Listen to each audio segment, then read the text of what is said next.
আসসালামু আলাইকুম দর্শকগণ, দৈনন্দিন রান্নাবান্নায় সবাইকে স্বাগতম। আশা রাখছি যে যেখান হতে ভিডিওটি দেখছেন ভালো আছেন, সুস্থ আছেন। দর্শকগণ, আমার আজকের রেসিপি শাহী কোপ্তা কারি একদম বিয়েবাড়ির স্টাইলে তৈরি করে দেখিয়েছি। আশা করি সবার কাছে খুব ভালো লাগবে। যে কোনো ডিম দিয়েই করা যায় এই শাহী কোপ্তা কারি, তবে আমি এখানে আমার বাসায় দেশি হাঁসের ডিম ছিল তাই এগুলো নিয়েছি।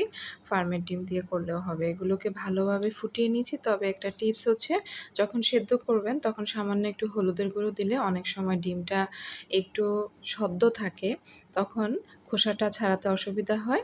আর হলুদের গুঁড়োটা দিলে অনায়াসেই খোসাটা সহজে চলে আসে।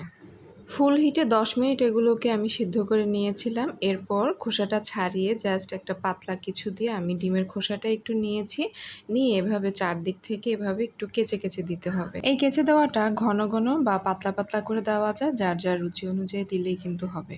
সবগুলো ডিম এভাবে কেচে দেওয়ার পর আমি এগুলোকে এক সাইডে রেখে দিচ্ছি। তার আগে আমি কিছু বেরেস্তা তৈরি করে নেব। এজন্য চুলায় প্যান বসিয়ে গরম হলে তাতে একটু বেশি করে তেল দিয়ে দিচ্ছি।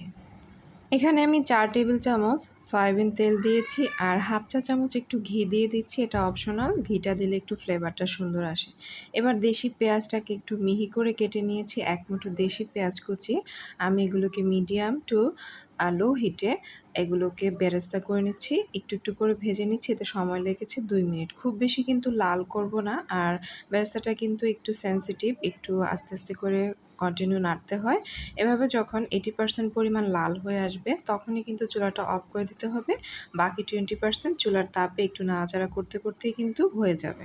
আর বেরেস্তার পেঁয়াজে একটু সামান্য লবণ দিয়ে মাখিয়ে যদি দেওয়া হয় তাহলে কিন্তু বেরেস্তা অনেকক্ষণ মুচমুচে থাকে। বেরেস্তাগুলো কীভাবে ছেঁকে উঠিয়ে নিচ্ছি, চাইলে টিস্যুতে রাখা যায়। এরপর বেরেস্তাগুলোকে এক সাইডে রেখে দিয়ে যে অবশিষ্ট তেলটা আছে তার মধ্যে কেচে রাখা যে ডিমগুলো আছে সেগুলোকে জাস্ট অল্প কিছুক্ষণের জন্য তেলের মধ্যে গড়িয়ে নিচ্ছি এবং চুলার হিটটা মিডিয়াম টু মিডিয়াম লো দিতে হবে। খুব বেশি কিন্তু আমরা নর্মালি যে ডিম ফ্রাই করি পেঁয়াজ দিয়ে ভুনা করে ওই রকম কিন্তু ভাজা ভাজা লাল লাল করব না। জাস্ট তেলের মধ্যে কয়েকটা গড়ানো দেব, এতে করে যে কাঁচা কাঁচা ভাবটা ছিল এর ফলে যে একটা ফাঁকা ফাঁকা তৈরি হয়েছে, এই ফাঁকাগুলো আরেকটু স্পষ্ট হবে। আমি এখানে 30 থেকে 40 সেকেন্ড এভাবে কন্টিনিউ একটু নাড়াচাড়া করলাম। এরপর একটু নিয়ে নিলাম, হালকা একটু রেডিশ ভাব আসবে আর যে কাঁচা ভাবগুলো আছে সেগুলো একটু স্পষ্ট হয়েছে। আর যখন এগুলো রান্না করব তখন কিন্তু এই কাঁচা ভাবটা আরও বেশি স্পষ্ট হবে। এবার আমার আগের বাড়তি তেলটা আমি এখানে একটু কমিয়ে নিচ্ছি। এখানে 1 টেবিল চামচ পরিমাণ তেল রেখে আমি এখানে হাফ চা চামচ পরিমাণ আবারও ঘি দিচ্ছি। আর এখানে হাফ মুঠো দেশি পেঁয়াজের মিহি কুচি দিচ্ছি।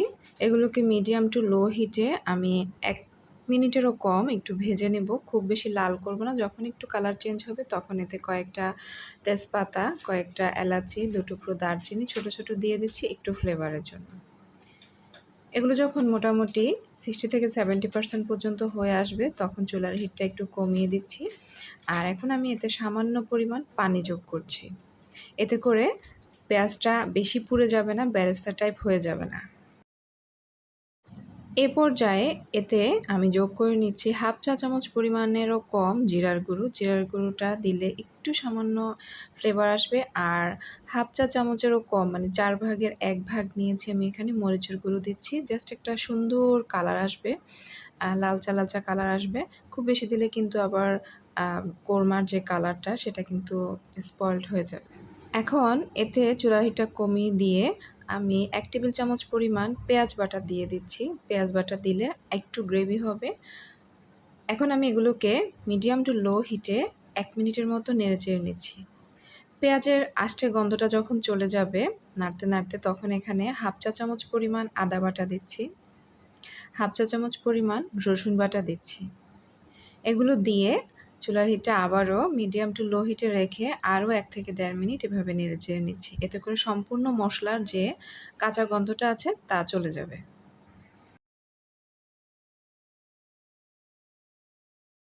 এরকম যখন একটা তেলতেলে ভাব চলে আসবে, চারপাশ থেকে তেল উঠতে শুরু করবে, তখন এতে আমি নতুন একটা জিনিস যোগ করছি। সেটা হচ্ছে বাদাম বাটা। এখানে পেস্তা বাদাম নিয়েছি। 8-10টি পেস্তা বাদামকে একদম পাটায়, শিলপাটায় একদম মিহি করে বেটে নিয়েছি। এতে সামান্য একটু পানি যোগ করেছি তাই এতটুকু দেখাচ্ছে।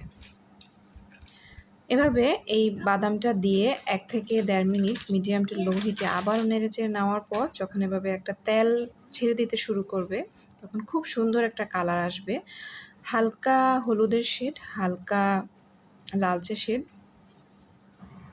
বাদামটা মোটামুটি সেদ্ধ হয়ে আসলে আমি এতে যোগ করছি একটু টক দই। এখানে আমি ২ টেবিল চামচ পরিমাণ টক দই নিয়েছি। টক দইটা একটু আমি ফেটিয়ে নিয়েছি, কিছুক্ষণ আগেই নামিয়ে রেখেছিলাম। আর টক দইটা দেওয়ার আগে অবশ্যই একটু চুলার হিটটা কমিয়ে নিতে হবে, একদম লো করে দিয়ে প্রথমে টক দইটাকে এভাবে ভালোভাবে মিশিয়ে নিতে হবে। এতে করে টক দইটা একটু কম ফাটবে।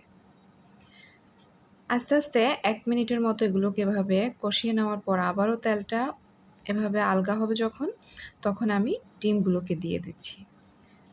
এখন ডিমগুলোকে দিয়ে চুলার হিটটা অল্প রেখেই ১ থেকে ১.৫ মিনিট এগুলোকে আমি কষিয়ে নিচ্ছি ভালোভাবে। সামান্য একটু স্বাদ অনুযায়ী লবণ দিচ্ছি।